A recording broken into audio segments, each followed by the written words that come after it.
nangyari kay Nina, no? Oo nga eh. Kala natin napakaswerte niya lang simula na napunta siya sa family na yun. Yung pala hindi rin.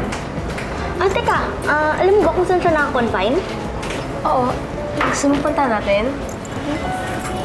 Ma'am, excuse me po. Ano pong nangyari kay Nina?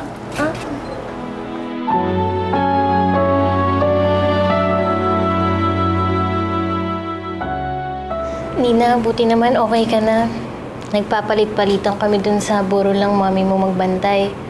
Wala na pala siyang kamag-anak. Yung daddy mo naman, hanggang ngayon hindi namin makontak. Mas mabuti nang wala siyang alam. Ayoko naman siya makita eh. Pero Nina, syempre kailangan niyang malaman yung nangyari sa mami mo. Hindi niya kailangan. Mas mabuti namang wala siya eh. Tsaka sabi din ng doktor, makakalabas na ako bukas. Pwede ko nang asikasuhin yung mga dapat kong asikasuhin para kay mami. Nina, wala ka nang dapat alalahanin pa. Inayos na ni Lolo at Lola yung lahat. Hi, girls. Ay, Lola. Lola. Ayun. Oh, meron akong nasalubong sa hallway. Hinahanap ka.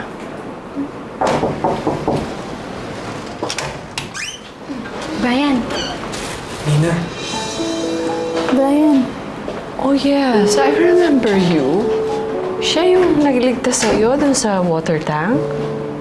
Magkaibigan na pala kayo? working student po siya dun sa school namin. And yes, friends na po kami.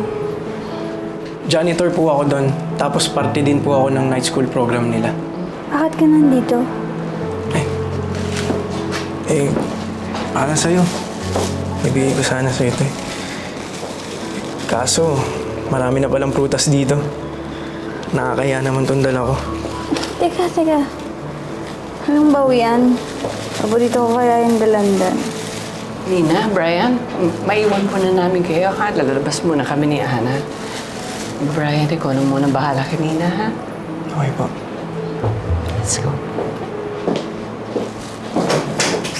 Upo ka. Ay, sige. Paano mo nalaman yung nangyari sa akin?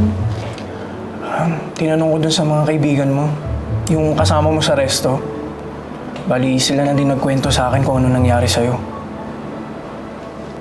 Pero kamusta na pakiramdam mo? Okay na ako. Salamat ah. Alam mo kasi next time, pag may trouble, tawagan mo ako. Tingnan mo, wala tuloy ako para iligtas ka. As if naman may magagawa ka. Aba, malay mo. Malay mo, naiwasan lahat ng to dahil sa akin. Ako pa.